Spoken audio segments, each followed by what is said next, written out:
তুমি কত অন্যায় করেছো, কত অপরাধ করেছো। শোনো শোনো, তোমার জন্য একটা সুসংবাদ শোনো। আল্লাহ রাব্বুল আলামিন বলেন, কুল ইয়া ইবাদিয়াল্লাযীনা আসরাফু আলা আনফুসিহিম লা তাকনাতু মির রাহমাতিল্লাহ ইন্নাল্লাহা ইয়াগফিরুয যুনুবা জামিআ ইন্নাহু হুয়াল গফুরুর রহিম। আল্লাহ কত মধুর করে বলেছেন, হে নবী, হে আমার বন্ধু, আমার দোস্ত, আপনি আপনার উম্মতদেরকে জানিয়ে দেন তারা কি অপরাধ করেছে, কি অন্যায় করেছে, তার নফসের উপরে কি জুলুম করেছে। তারা যদি পাহাড় পরিমাণ অন্যায় করে, পাহাড় পরিমাণ জুলুম করে, আমি আল্লাহ রাব্বুল আলামিন আমার রহমতের দরিয়ার মধ্যে ওই বান্দার গুনার পাহাড়কে আমি ডুবিয়ে দেব, চুবিয়ে দেব। সুবহানাল্লাহ। আল্লাহ রাব্বুল আলামিন বলেন, ইন্নাল্লাযীনা ক্বালু রাব্বুনাল্লাহ সুম্মা ইসতাকামু তাতানাজ্জালু আলাইহিমুল মালায়েকা। যদি কোনো বান্দা আমি রব্বুল আলামিনকে এক বলে স্বীকার করে মজবুত থাকে, দিনের পথে দৃঢ় থাকে, আমি আল্লাহ রব্বুল আলামিন ওই বান্দাকে শুধুমাত্র প্রোটেক্ট দিব না, আসমান থেকে ফেরেশতা নাজিল করে ওই বান্দাকে আমি চার দিক থেকে, ডানে বামে উপরে নিচে সামনে পিছিয়ে সব দিক থেকে আমি আল্লাহ রব্বুল আলামিন ওই বান্দাকে প্রোটেক্ট দিয়ে দেব। সুবহানাল্লাহ, সুবহানাল্লাহ, সুবহানাল্লাহ। বন্ধুরা আমার, বাবাজির আমার, আল্লাহ রাব্বুল আলামিন হাবিব যখন এই কোরআন শরীফের এই আয়াত নাজিল করেন, আল্লাহ তাআলা নাজিল করেন, এই আয়াত যখন আল্লাহ হাবিব পেশ করেন, এই সময়টা ছিল মক্কা বিজয়ের সময়। আল্লাহর হাবিব 10,000 সাহাবী নিয়ে মক্কায় আসলেন। মক্কায় আসার পরে কিছু ঘোষণা দিলেন, হ্যাঁ মক্কাবাসী, শোনো শোনো, আমি তোমাদের থেকে, আমার মাতৃভূমি থেকে অনেক বুকে অনেক কষ্ট নিয়ে আমার এই মা বাবার ভূমি ছেড়ে পালিয়ে রাতের আধারে তোমাদের থেকে চলে গিয়েছিলাম। আজ আমি তোমাদের সম্মুখে এসেছি। হে মক্কাবাসী, শোনো, আমার কাছে তোমরা কি আশা করো? মক্কাবাসী বলে, মুহাম্মদ, তুমি হইলা আমাদের ভ্রাতুষ্পুত্র, আমাদের ভাতিজা। হে মুহাম্মদ, আমরা তোমার সাথে যে অন্যায় করেছি, অপরাধ করেছি, অনাচার করেছি, অবিচার করেছি রে মুহাম্মদ, এই পাপের শাস্তি যদি দিতে হয় তাহলে আমাদের সবার মাথা কাটা যাবে। মুহাম্মদ, তুমি কি করতে চাও আমি জানি। তুমি হলো ক্ষমার আধার, তুমি ক্ষমাশীল, তুমি দয়ালু, তুমি ক্ষমা করতে জানো। আমরা তোমার কাছে আমরা তোমার চাচা হিসাবে তোমার কাছে আমরা কি চাই তুমি তো জানো। আল্লাহর হাবিব বলেন, মক্কাবাসী শোনো শোনো, তোমাদেরকে আমি পিছনে যা হয়েছে সব ভুলে গেলাম, আমি তোমাদেরকে মাফ করে দিলাম। শুধু মাফ করলাম না, আমি তোমাদেরকে নিরাপত্তা দিলাম।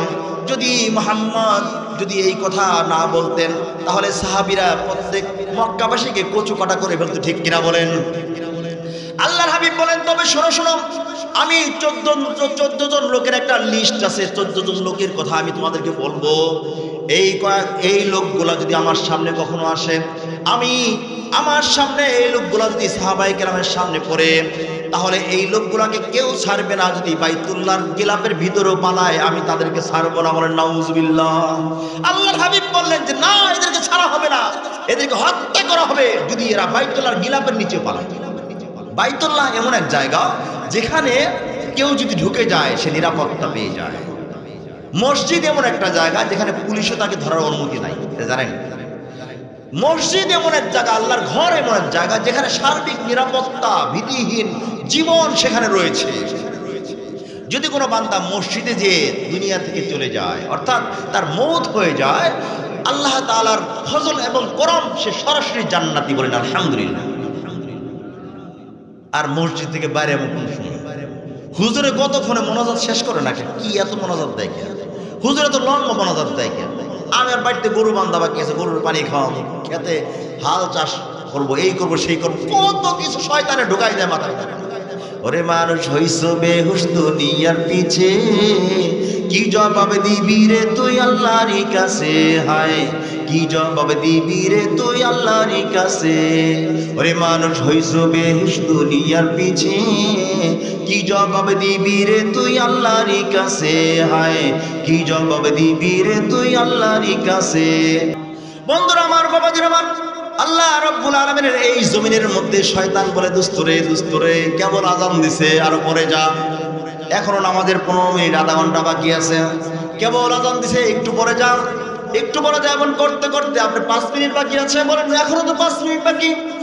মসজিদে যে জামাতটা কোন রকম ধরতে পারলেই হলো, ওযু করে মসজিদে যাইতে যাইতে যখন নাকি দেখেন নামাজের প্রায় সময় শেষ, এখন তো জামাত পাবো না, শয়তান করে জামাত পাবি না, যে জামাত গেছে গিয়া পরে পর।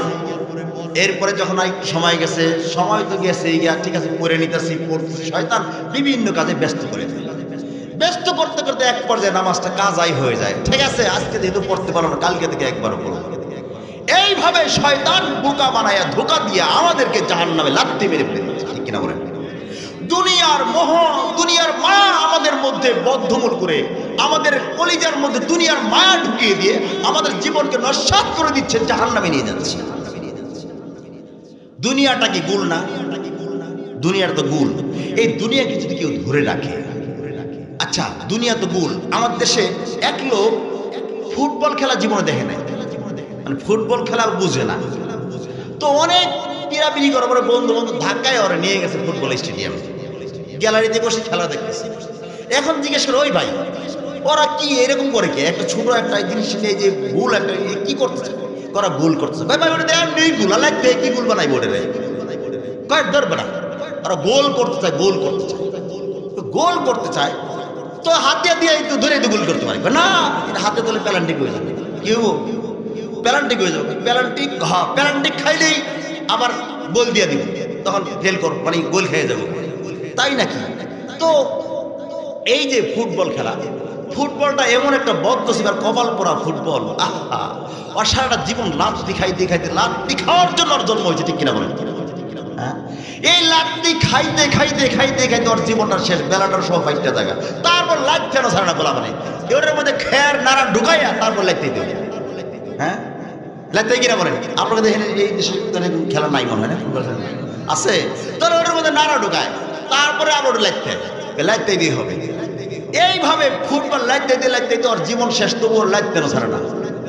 এই দুনিয়াটা হলো ফুটবল বাবা, ফুটবল গোল গোল, এই দুনিয়াটা গোলাকার। এই দুনিয়াটা যদি কেউ ধরে খামসে ধরে তাহলে সে প্যারান্টিক করবে, ঠিক কিনা বলেন? দুনিয়াকে এমন ভাবে, কবি বলেন দুনিয়াকে এমন ভাবে দেখো, আরে নৌকা চলে পানির মাঝে, নৌকায় পানি কখনো উঠে না, ঠিক কিনা বলেন? নৌকায় পানি নেওয়া যাবে না, পানির উপর তো নৌকা চড়বে কিন্তু পানি উঠানো যাবে না, নৌকার মধ্যে পানিতে ভরে গেলে নৌকা আর চলবে না।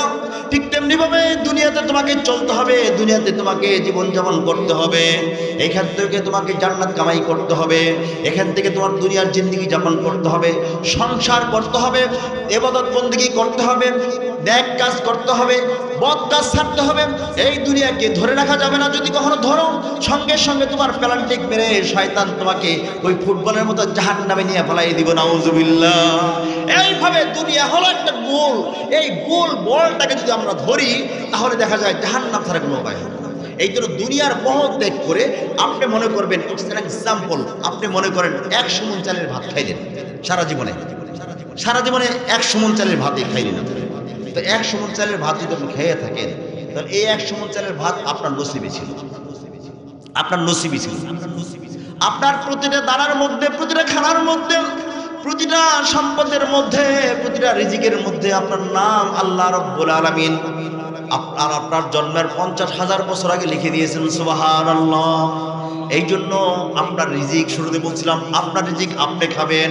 একজন মেহমান যদি কারো বাসায় আসে তাহলে ওই সাহেবে দাওয়াত বা ওই বাড়িওয়ালা মেহমান দেখে যদি কখনো মুখ গোমরা করে ফেলে, যদি ভয় পেয়ে যায়, কষ্ট পেয়ে যায়, আল্লাহ রাব্বুল আলামিন ওই বান্দার রিজিক নষ্ট করে দেয়, নাউজুবিল্লাহ।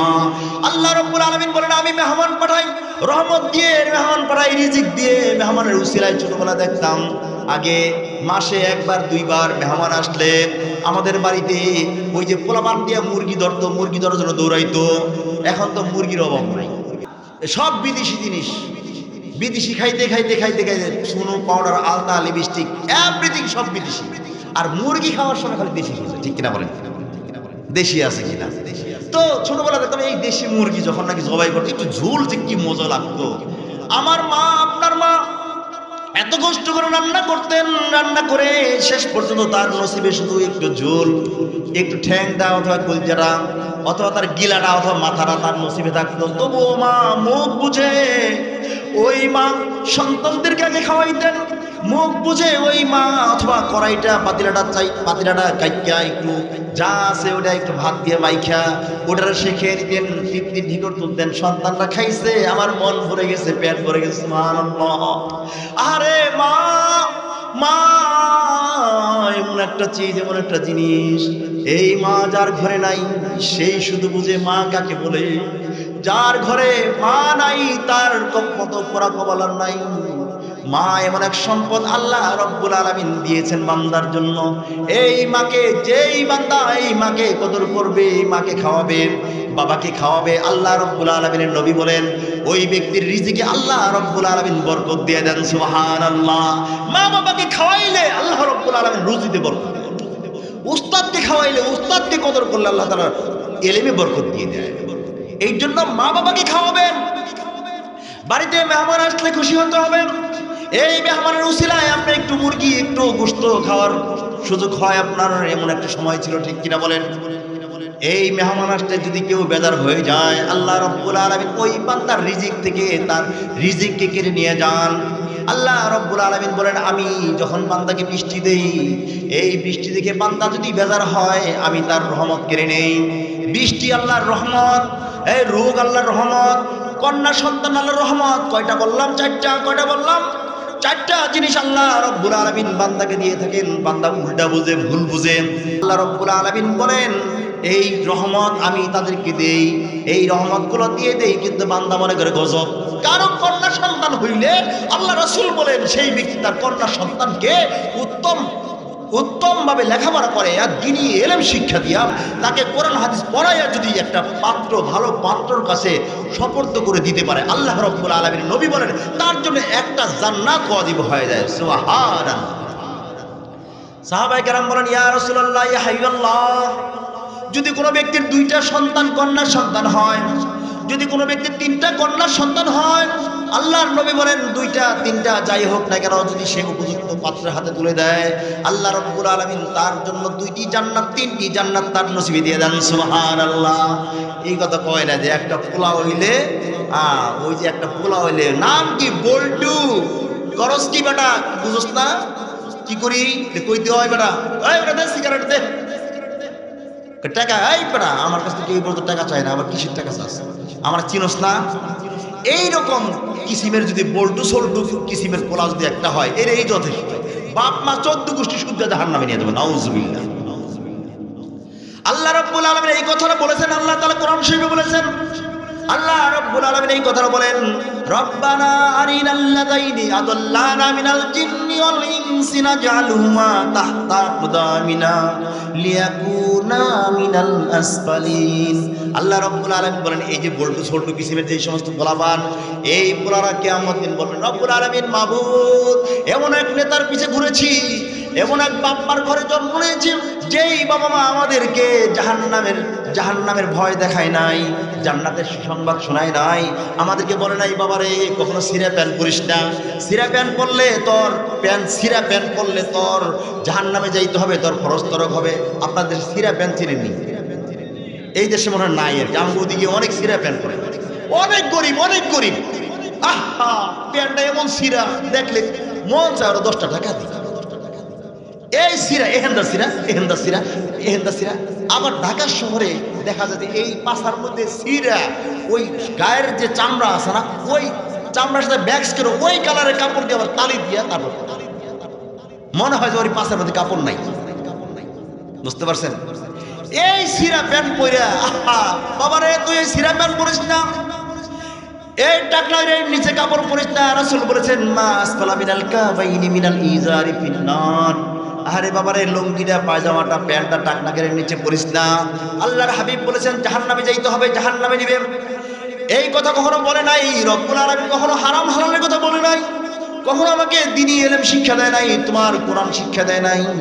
শুধু জনমের মধ্যে খাওয়াইছে আর পুষপাস করাইছে, আর দুনিয়া চিনাইছে, আখিরাত চিনায় নাই। আমি দুনিয়ার ফুটবল মনে করে দুনিয়াকে ধরে রাখছি, প্যারান্টিক শট খাই আজকে জাহান্নামে চলে গেছি। রব্বুল আলামিন ওই বাবা মাকে নিয়ে আসো, তাদের বুকের মধ্যে পাড়া দিব, তারপর জাহান্নামে যাবে, নাউযুবিল্লাহ। এইভাবে আপনার আমার সন্তান কিয়ামত দিন আল্লাহ রব্বুল আলামিনের কাছে নালিশ করবে, মামলা দায়ের করবে, রব্বুল আলামিন নিয়ে আসো, আজকে স্বাদ মিটাইয়ে দিই, আজকে বুকের মধ্যে পাড়াবো, তারপর স্বাদ মিটাইয়ে দেবো, পরে জাহান্নামে যাবো, নাউযুবিল্লাহ। আল্লাহ তাআলা কোরআন শরীফে কথা বলে দিয়েছেন।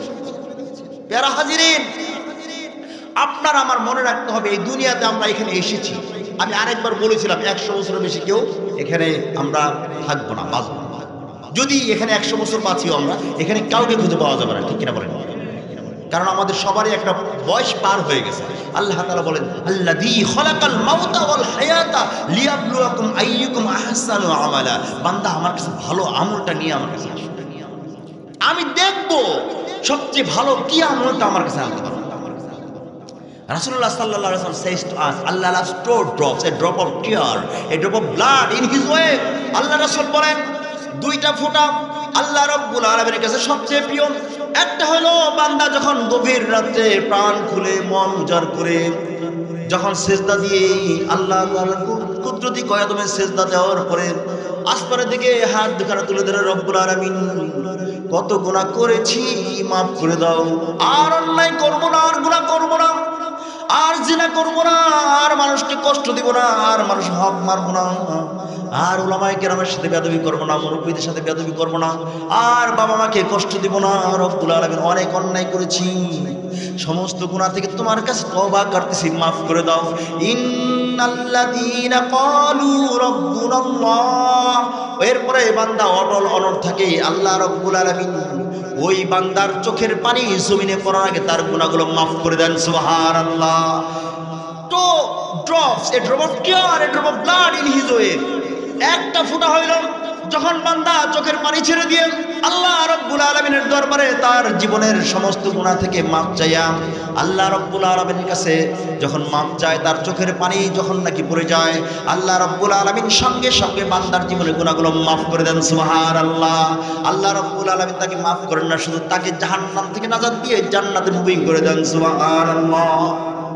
এরপর আল্লাহ রাব্বুল আলামিন বলেন, আল্লাহর হাবিব বলেন, এরপরে হলো কোন বান্দাদের দিন ইনসাফ কায়েম করার জন্য আমার হাদি ভাইয়ের মতো, ওই হাফেজ শহীদ ওসমান হাদির মতো যদি কেউ নিজের জীবনটাকে ইনসাফ কায়েম করার জন্য দেশটাকে একটা লিতুখরিজান NASA Minaj জুলুমাতি ইলান Noor, from darkness, অন্ধকার থেকে আলোর জগতে দেশটাকে নিয়ে যাওয়ার জন্য কাজ করে, আর এই কাজ করতে যেয়ে যদি কখনো কারো আঘাতে, কখনো কারো বুলেটের আঘাতে যদি দুনিয়া থেকে চলে যায়, আল্লাহ রাব্বুল আলামিন বলেন, ওই ওসমান হাদি রে মরল না রে, ওসমান হাদি মরে যায় নাই রে, ওসমান হাদি তো জান্নাতের পাখি হয়ে উড়ে বেড়াইতেছে, সুবহানাল্লাহ।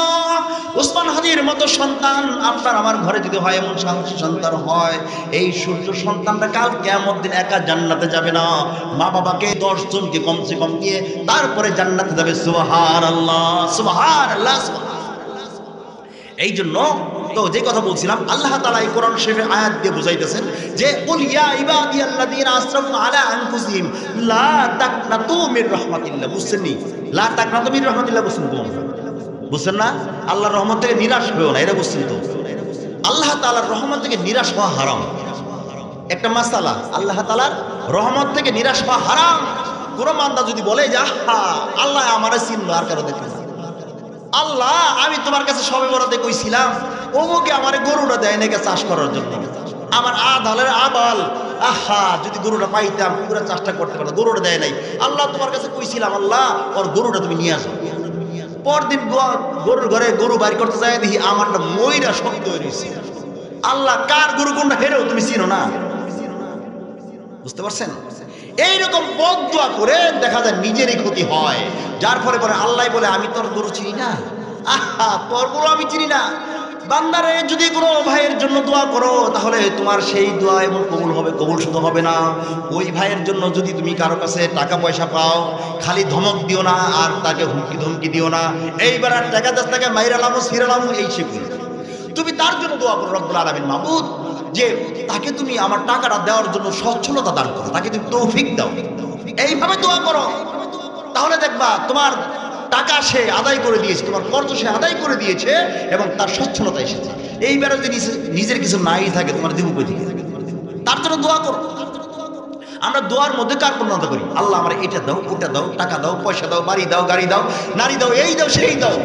আপনার এই দোয়া, এই ধরনের দোয়া না করে দোয়া করা উচিত রব্বুল আলামিন মাবুদ ইফআলু মা ইউরিদ, আমার জন্য তুমি যেটা মঙ্গল মনে করো, যেটা তোমার কাছে ভালো মনে হয়। আমি বান্দা, আমি তোমার গোলাম, গোলামের করে গোলাম, আমি তোমার বান্দা। এই বান্দার জন্য যেটা ভালো মনে হয়, যেই কাজটা ভালো হবে, ওই বান্দার জন্য এটা কবুল করে নাও। সুবহানাল্লাহ। রব্বুল আলামিন মাবুদ, আমি ভালো মন্দ বুঝি না, আমি তো কোনটা আমার জন্য ভালো বুঝি না, তুমিই তো বুঝো। আমি জাহান্নামের আগুন থেকে নাজাত চাই, জান্নাতে যেতে চাই। রব্বুল আলামিন, আমি দুনিয়াতে শান্তি চাই, অশান্তি থেকে মুক্তি চাই। আয় রব্বুল আলামিন মাবুদ, কত অন্যায় করেছি, কত জুলুম করেছি, সব গুনাহ থেকে তোমার কাছে মাপ চাই। আয় রব্বুল আলামিন, সমস্ত গুনাহ থেকে মাপ চাই। আমার জন্য যে ভালো যেই জিনিসটা, সেটাই তোমার কাছে চাই।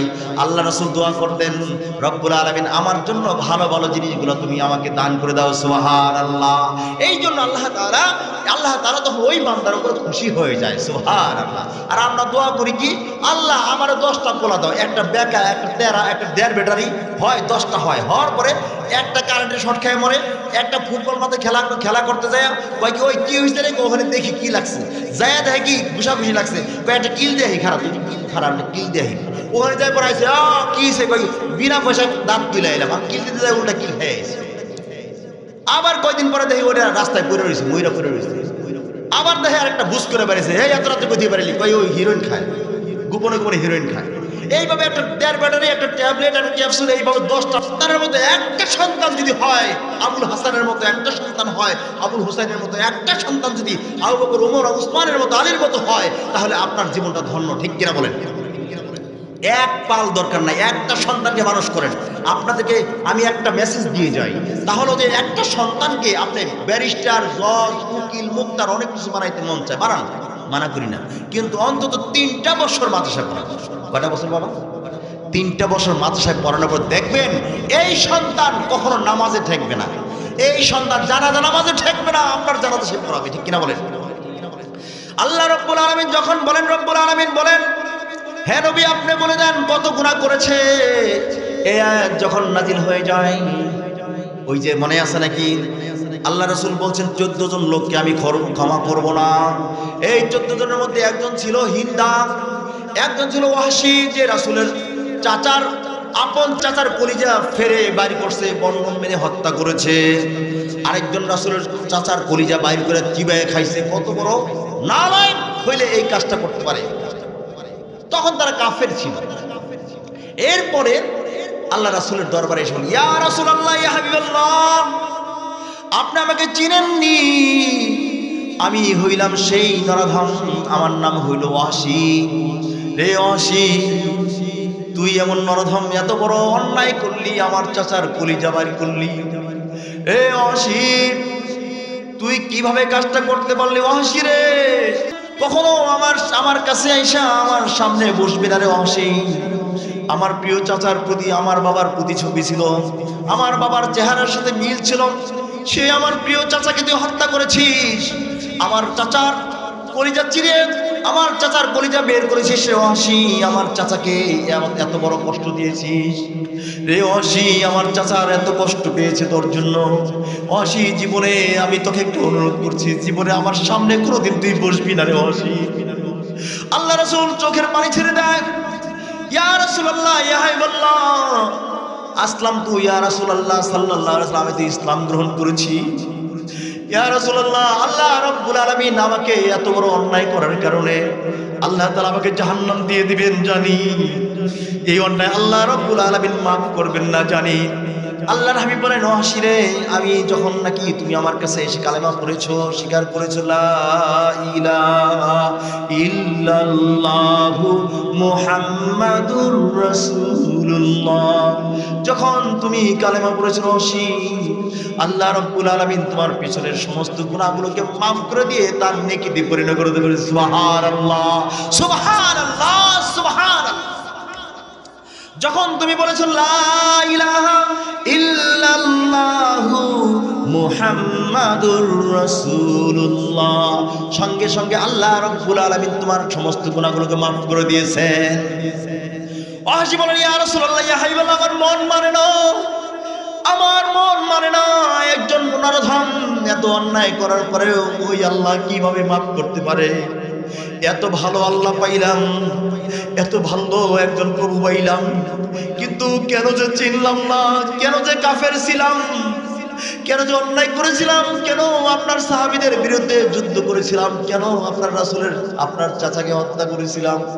ইয়া রাসূলুল্লাহ, ইয়া হাবিবাল্লাহ, আল্লাহ যে মাফ করেন আমার মন মানে না, আমি জানি না, আমি বুঝি না আল্লাহ কিভাবে একজন নরধমকে আল্লাহ রাব্বুল আলামিন মাফ করতে পারেন। সঙ্গে সঙ্গে জিবরিলকে পাঠালেন। জিবরিল নেই, যারে জিবরাইল যা, আল্লাহ বলেন যারে জিবরাইল যা, আমার বন্ধুকে জানায় দে, আমি সমস্ত কোনো বান্দার যদি অন্যায় করার পরে সে যে তওবা করে, আমি আমার ওই বান্দার জীবনের আগের পিছের সব গুনাহগুলোকে মাফ করে দেই। সুবহানাল্লাহ। ইন্নাল্লাযীনা ক্বালু রাব্বুনাল্লাহ সুম্মা ইসতাকামু তাতানাজ্জালু আলাইহিমুল মালায়েকা। আমি শুধু মাফ করি না, তার চারদিকে ফেরেশতা নাজিল করে, অটল অনড় থাকার কারণে তাকে ফেরেশতা নাজিল করে তাকে আমি প্রোটেক্ট দিয়ে দেই। সুবহানাল্লাহ। বলিয়া ইবাদিয়াল্লাযীনা আসরাফু আলা আনফুসিহিম লা তাকনাতু মির রাহমাতিল্লাহ ইন্নাল্লাহা ইয়াগফিরুল যুনুবা জামিআ ইন্নাহু হুয়াল গফুরুর রহিম। বাবাজিরা, বন্ধুরা আমার, আল্লাহ রাব্বুল আলামিন বলেন, কি বলেন জানেন নাকি? আল্লাহ কি সুন্দর টার্ম ইউজ করেছেন, কি সুন্দর শব্দ ব্যবহার করেছেন যে ইন্নাল্লাহা ইয়াগফিরুজ যুনুবা জামিআ। জামিআ, সব গুনাহ মাফ করে দিন। আল্লাহ রাব্বুল আলামিন বলেন, যদি তওবা করো বান্দা, পেছনে ভুলে করেছো, না জেনে করেছো, তুমি শয়তানের ধোঁকায় পড়ে করেছো, নফসের খায়েশাতে করেছো, তুমি একবার শুধু বলো তওবা করো, রব্বুল আলামিন আর করবো না, আর করবো না, আর করবো না, আর গুনাহ করবো না, আর জাহান্নামের কাজ করবো না। আল্লাহ রাব্বুল আলামিন বলেন, বান্দা আমি তোর সমস্ত গুনাহগুলো মাফ করে দিয়েছি। বন্ধুরা আমার, বাবাজিরা আমার, এই কথা শোনার সঙ্গে সঙ্গে হযরত ওয়াহাশী উহু করে কেঁদে দিল, আনন্দে কেঁদে দিল। বলল, ইয়া রাসূলুল্লাহ, ইয়া হাবিবাল্লাহ, কি ভুল করেছিলাম এতদিন? যেই প্রভুকে আমি চিনি নাই, যেই প্রভুকে মানি নাই, যেই আল্লাহকে একবারের জন্য আমি ডাকি নাই, সেই আল্লাহ আমার জন্য কোরআন শরীফের আয়াত নাযিল করে দিয়েছেন। সুবহানাল্লাহ।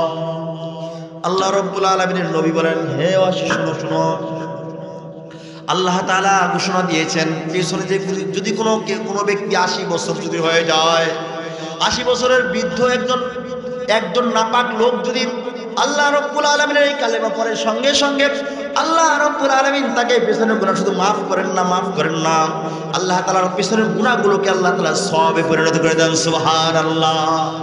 তো কত সুযোগ আর আল্লাহ তাআলা আপনাকে আমাকে দিবেন বলেন তো? সুযোগ তো এমন আল্লাহ তাআলা আমাদেরকে দিয়ে থাকেন, যত পাই ততই খাই আমরা, আর যত খাই ততই বলি নাই, ঠিক কিনা বলেন? আর যত পাই ততই চাই আল্লাহর কাছে, আল্লাহ আরো দাও, আরো দাও, আরো দাও। আহা, স্বাদ মিটলো না, 5 তলা বাড়ি করবে চাচা, রাজুকের কাছে অনুমতি নিছে 5 তলা বাড়ি করবে। ওই যে ঢাকায় অনুমতি নিতে হয় বিল্ডিং করতে হইলে, প্ল্যান পাস করতে হয়, রাজধানী উন্নয়ন কর্তৃপক্ষ, দ্যাট মিনস রাজুক বলা হয়। এই রাজুকের কাছে অনুমতি নিয়েছে 5 তলা বিল্ডিং, 5 তলা শেষ, এখন কত রড খাড়া করে রাখছে, রাখিনি? এই দেশ মানে রড খাড়া করে না, হ্যাঁ, রড খাড়া করে। চাচা কি করছেন? রড খাড়া করে রাখছেন। পোলা ডাইডালি থাকে, যদি আরো লাখ 30 টাকা পাঠায়, আরেক তলা করে নাও। চাচা রাজুক বলছে যে 5 তলা করার অনুমতি দিয়েছে আপনাকে, তো আপনি 6 তলা করবেন কেন? আরে মিয়া, থাক, ফুকুর দিয়া 20,000 মেরে দিন, কাম হয়ে যাবে। তার স্বাদ আর মিটলো না। আহা বাবাজি, আপনি বিল্ডিং করতে পারবেন, আপনি সুন্দর বাড়ি করতে পারবেন, কিন্তু আপনি 10,000, 20,000, 50,000 টাকা, 1 লাখ টাকার খাট কিনতে পারবেন, কিন্তু এই খাটে আপনি ঘুমিয়ে শান্তি পাবেন, শান্তি কিনতে পারবেন না, ঠিক কিনা বলেন? আপনি তো বিল্ডিং করতে পারবেন, এই বিল্ডিং আপনি থাকতে পারবেন না, এই বিল্ডিং আপনার থাকার জায়গা না, এই বিল্ডিং ছেড়ে দিতে হবে আপনার যখন নাকি আপনার প্রাণবায়ু বেরিয়ে যাবে। এই যে আমি কথা বলছি, কথা শুনছি, সুবহানাল্লাহ আলহামদুলিল্লাহ বলতেছি, কে বলতেছেন? আপনি, আমি বলতেছি। আল্লাহ তৌফিক দিয়েছেন, আল্লাহর আদেশ। আল্লাহ রাসূলকে কাফেররা জিজ্ঞেস করে, ইয়াসআলুনাকা আনির রূহ। আল্লাহ এই কথা আল্লাহ রাসূলকে বলে দিয়েছেন, হে রাসূল আপনি বলেন। কাফেররা যদি বলেন ইয়াসআলুনাকা আনির রূহ, যখন কাফেররা আপনার রূহ সম্পর্কে প্রশ্ন করে, আপনি বলে দেন রূহ হলো আল্লাহ রাব্বুল আলামিনের আদেশ, আমর, আমার রবের আদেশ রূহ, এই আর কিছু না। আদেশটা উঠে যাবে, রূহটা বেরিয়ে যাবে, খালি ডেড বডি পড়ে থাকবে। আপনার কয় টাকা দাম আছে? আচ্ছা, একটা ডেড বডি কেনার জন্য কি 5,000 টাকাতে নিব বলেন? একটা লাস্টে কেউ 10,000 টাকাতে কিনে নিবে? বিজ্ঞানীরা কি করে দেখছে, একটা মানুষের যেই পরিমাণে কার্বন আছে মানুষের দেহে, এই কার্বন দিয়ে 3000 পেন্সিলের শীষ বানানো যায়। পেন্সিলের ভিতরে বাচ্চারা পেন্সিল দিয়ে লেখে না, এটা কার্বন থাকে, একটা কালি যেটা, এটা কার্বন। মানুষের শরীরে যেই সমস্ত চর্বি আছে, এই চর্বি দিয়ে 1200 টাকার সাবান বানানো যায়। সাবান। মানুষের শরীরে যে সমস্ত হাড় আছে, এই সমস্ত হাড় দিয়ে, চর্বি দিয়ে এই মেলামেনের প্লেট বানাইলে, তাহলে মানুষের এইগুলার সব কিছু মিলিয়ে সর্বোচ্চ 22,000 টাকা বেচতে পারবে। একটা মানুষ যদি মেশিনে নিয়ে ওরা যদি আলাদা আলাদা করে সব যদি বানায়, জিনিস বানায়, যা বানানো যায়, 22,000 টাকা বেশি পাওয়া যাবে না। তাহলে কি দাম আছে আপনার আমার বলেন তো দেখি, কি দাম আছে বলেন? এই দেহ নিয়ে, এই শক্তি নিয়ে, সাহস নিয়ে কত বাহাদুরি আপনার আমার জীবনে, কত টাকা, কত পয়সা, আর কত বাহাদুরি, কত কি। 4 দোকানের সামনে গল্প, ছেলে তো 1 লাখ পায়, 2 লাখ পাঠায়, 3 লাখ পাঠায়, এইরকম। আরেকটা পোলারে পাড়ামু, হ্যাঁ কন্ট্যাক্ট ম্যারেজ করবো। পোলাই বলছে আব্বা দোয়া করো, কন্ট্যাক্ট ম্যারেজ করতেছে। বাপে খুব খুশি, হ্যাঁ আমার পোলাই কন্ট্যাক্ট ম্যারেজ করবে। কন্ট্যাক্ট ম্যারেজ বুঝেননি? হুজুর আপনি যেটা কন খারাপ কিছু কন, আপনাদের কন হয়তো কোনো সাহাবীর নামটা বইব আর কি, কন্ট্যাক্ট ম্যারেজ। এই শিক্ষিত ভাইরা কন্ট্যাক্ট ম্যারেজ কি বুঝছে না? বলে নাউজুবিল্লাহ, বলে নাউজুবিল্লাহ। পোলা ইটালি গেছে, কন্ট্যাক্ট ম্যারেজ করলে না কি হয়ে যাবে, কার্ড হয়ে যাবে, গ্রিন কার্ড। লাথি মারি তোমার গ্রিন কার্ডের কপালে বেটা, জাহান্নামে যাও তোরা ঢুকাইতেছে। আরেকটা মাইয়া মানুষের নির্দিষ্ট সময়ের জন্য বিয়ে করবে, এটা না কন্ট্যাক্ট ম্যারেজ। কয়েকদিন খায়া খুইয়া তারপরে ছেড়ে দেবে, না যায় হারাম, এর নাম কন্ট্যাক্ট ম্যারেজ। আর আপনার কোন সাহাবীর নাম না, কন্ট্যাক্ট ম্যারেজ সাহাবীর নাম? মিয়া ফাইজলামি করেন। হুজুর আপনারা তো ভালো কিছু কোন, খারাপ কিছু কোন নি আপনি, তাই কন্ট্যাক্ট ম্যারেজ করো, বাবা খুব খুশি, কন্ট্যাক্ট ম্যারেজ করে একবার গ্রিন কার্ড পেয়ে যাবো, 8 টাকায় কে। এই হলো অবস্থায় আমাদের সমাজে। ছেলে সৌদি আরব গিয়েছে, মা কেমন আছো? ভালো আছি বাবা। খাইছুনি বাবা? হ মা খাইছি তো। মায় প্রথম জিগায় ঠিক কিনা বলেন? আরে মা ছাড়া কেউ শিখায় না, বাবা ছাড়া কেউ শিখায় না, কি খাইছো? স্ত্রী বলবো টাকা পাঠাইছুনি, ঠিক কিনা বলেন? আরে টাকা পাঠাইছুনি, ব্যাংকে টাকা ঢুকাইছুনি। মেয়ে বলবে বাবা আমার জন্য হার কিনছুনি। ছেলে বলবো বাবা আমার জন্য আইফোন কিনছুনি। কিন্তু মা, দুঃখিনী মা বলবে বাবা খাইছস নি। বাবা বলে বাবা খাইছস নি। এই বাবাকে, এই মাকে খাওয়ানোর জন্য, এই মায়েকে, এই বাবাকে যারা খাওয়ানোর জন্য 1000 মাইল দূরে চলে গেছে, 2টা পয়সা কামাই করার জন্য ওই যে মিডল ইস্টে চলে যায়। আমি নিজে দেখেছি 12:30 পর্যন্ত কাজ করবে, 10টা বাজে 11টা বাজে চলে আসছে। কি ভাই এত তাড়াতাড়ি আসলেন কেন? ভাই রোদের কষ্টের চোটে আর কাজ করতে পারলাম না, ফিরাইয়া পড়লাম। কেন ভাই? আপনারা বাংলাদেশে 2 ভরি স্বর্ণের চেন গলায় দিয়া পালসার হাঁকার আপনার মতো বাদশাহ আর নাই, নাগে যেন সৌদি আরবের বাদশাহ আপনি। ভাইরে সৌদি আরব আসছি, এই দেশে আসছি 2টা পয়সা কামাই করার জন্য, আমার সন্তানদেরকে লেখাপড়া করাই, মা বাবাকে খাওয়াই, মসজিদ মাদ্রাসায় দান করি, এই জন্য আসছি, কষ্ট করার জন্য আসছি। মাস শেষ যখন বেতন পাই কি যে মজা লাগে, মা বাবাকে টাকা পাঠাই, তাদেরকে খাওয়াই, খুব ভালো লাগে। ওই সন্তানদেরকে আল্লাহর জান্নাত দিবেন না কারা দিবেন বলেন? এই জন্য সবসময় রেমিটেন্স যোদ্ধা যারা আমাদের দেশ থেকে 1000 মাইল দূরে গিয়ে যারা নাকি পয়সা কামাই করে বাপ মারে খাওয়া, এই মাদ্রাসায় পাঠায়, মসজিদে দেয়, ওই সমস্ত ভাইদের জন্য সবসময় দোয়া করবেননি? করবেননি? ওই সমস্ত বাবাদের জন্য দোয়া করবেন। দোয়া করলে বিফলে যায় না বাবা। আল্লাহ বলছেন উদউনি আস্তাজিব লাকুম। দোয়া কখনো বিফলে যায় না। দোয়া এত শক্তিশালী আমল যে দোয়া করবেন, দোয়ার মাধ্যমে আপনি সব হাসিল করতে পারবেন। তকদির চেঞ্জ হয়ে যায়, কপাল চেঞ্জ হয়ে যায়, কপাল খুলে যায় দোয়ার মাধ্যমে, ঠিক কিনা বলেন? এই জন্য দোয়া করবেন বেশি বেশি, আরেকজনের জন্য দোয়া করবেন। আল্লাহ বলেন বখিলের দোয়া কবুল করি না, নিজের জন্য খালি বলে বা আল্লাহ আমাকে এটা দাও, ওটা দাও, এই দাও, সেই দাও।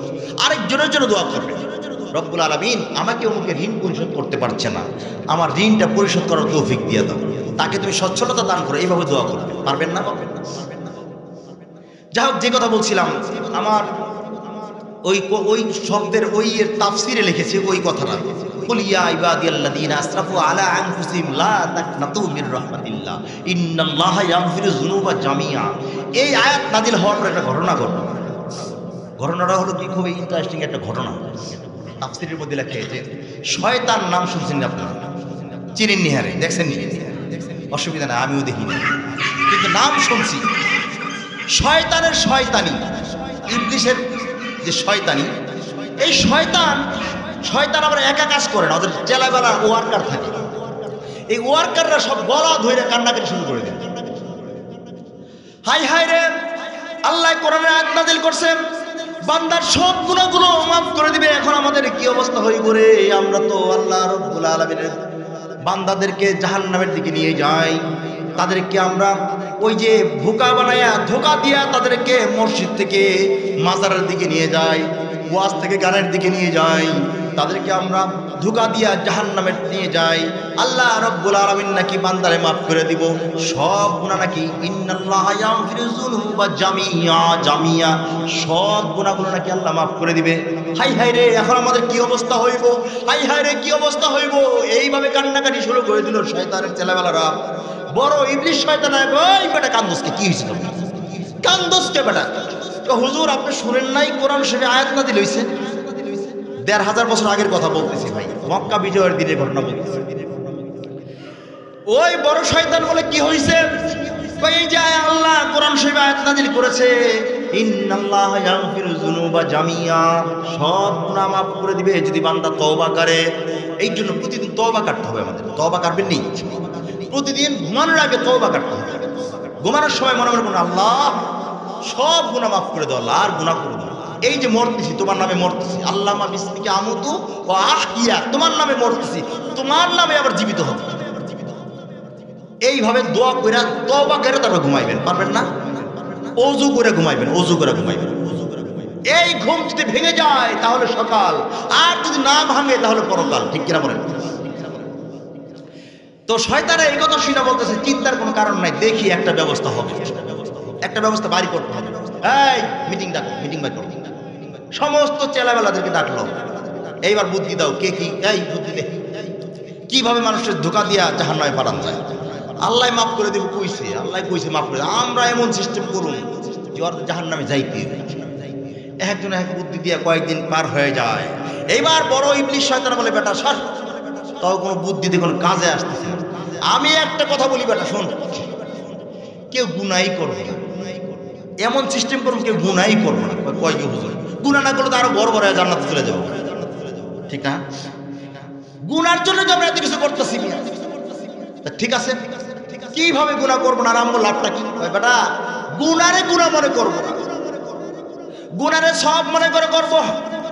আমি বলবো এই বেটা তোর বাপ মরে গেছে, তোর বাপে খুব ভালো লোক ছিল, বাবারে ভুলে যাস না, তোর বাবা খুব ভালো ভালো কাজ করছে, হাজী সাহেব ছিল, সমাজের মধ্যে ইনসাফ কায়েম করছিল, বাবারে ভুলে যাস না, বাবার একটা ছবি সুন্দরভাবে টাঙ্গায় রাখ। শুরু হইল নি? বাবার একটা ছবি সুন্দরভাবে টাঙ্গায় রাখ, এই ছবিটা প্রতিদিন দেখবি, বাবাকে মনে করবি, বাবা এত ভালো ছিলা, তোমার মতো যেন আমরা হইতে পারি। কদিন পরে তোমাদের এই বংশ চলে যাবে, এরপর তোমার নাতিরা আসবো, আসার পরে নাতিরা এই ছবিটা দেখবো, বলো বাবাই তো ছবিটারে খুব ভালোবাসতো, ছবিটার দিকে চাইতো, কি জানি কইতো, আমরাও কই এর আমার দাদার ছবি। এই ছবিটা সুন্দর করে রঙিন করে বানায়, সুন্দর করে ফুলের মালা দিয়ে রাখে। এরপরে বলবে রে বান্দা তোর দাদারে ভুলে যাস না, তোর দাদাই খুব ভালো লোক ছিল, বছরে একবার করে একটা ওরস কর, গরু মার, মানুষে দাওয়াত দে, মানুষে খাওয়া। এরপরে বা তোর দাদার কবরটা কেমন যেন ভেঙে চলে গেছে, দাদার কবরটা সুন্দর করে ইট দিয়ে সিমেন্ট দিয়ে একটা টাইলস করে দে। টাকা পয়সা তো কম নাই তো গো, টাকা পয়সা অনেক কামা, দাদার কবরটারে ঠিক কর, কবরটারে সুন্দর করে একটা টাইলস করে দে। এরপরের বংশ আসবে, কবরটারে একটা সুন্দর একটা বিল্ডিং করে দে। এরপরের বংশ আসবে, এই লোকটারে একটা শুধু বিল্ডিং করলে কাজ হবে না, বছর শুধু গরু জবাই করলে হবে না, এর জন্য একটা মেলার আয়োজন কর। এবং এই মেলায় তারপরের বংশ আসবে, বলবে একদিন না 7 দিন মেলার আয়োজন কর। তারপরে বংশ আসবো, এর মধ্যে কিছু লোক সেজদা দেওয়া শুরু করব। এরপরে বিশাল মাজার হয়ে যাবে। এইভাবে কিয়ামত পর্যন্ত চলতে থাকবে। ওই ব্যক্তির কবরে যারা সেজদা দিবে, যারা নাকি শিরক বিদআত করবে, সকলে জাহান্নামে চলে যাবে, নাউজুবিল্লাহ। এইভাবে গুনার কামকে সব মনে করে সবাই করা শুরু করব। এইভাবে মানুষ বড় বড় জাহান্নামে চলে যাইব। সমস্ত চেনারা, হুজুর আপনার মতো এত বুদ্ধিমান আর দেখি নাই। কই বেটা কি কস, আমি তো ফেরেশতা গো সর্দার ছিলাম। হ্যাঁ, ফেরেশতা গো পড়াইছি বেটা, আমার মতো বুদ্ধি এখন তো মধ্যে থাকবে। এইভাবে মানুষগুলো চলে, বর্তমানে স্টিল না মানুষগুলো জাহান্নামে চলে যাচ্ছে, ঠিক কিনা বলেন? আমার সময় সংক্ষিপ্ত, আপনাদের সম্মুখে আমি কি বলবো, খেয়ে হারিয়ে ফেলেছি। আজ এই সমাজে কত মানুষ এখন কম্বলের নিচে, কেউ কম্বলের নিচে মোবাইল চাপতেছে। এই সময় স্টিল নাও, আপনি খবর নিয়ে দেখেন। কিন্তু দুঃখ ভারাক্রান্ত হৃদয় বলতে হয়, পরা কপাল কাকে বলে। হুজুর ওয়াজ করেন না, আমি শুনতাছি, মোবাইল চালাতে শুনতাছি। শোনা যায় তো, মাইকে শোনা যায় না। এই জন্য উচিত মাইক শুধু স্টেজে, প্যান্ডেলে দেওয়া, স্টেজে দেওয়া।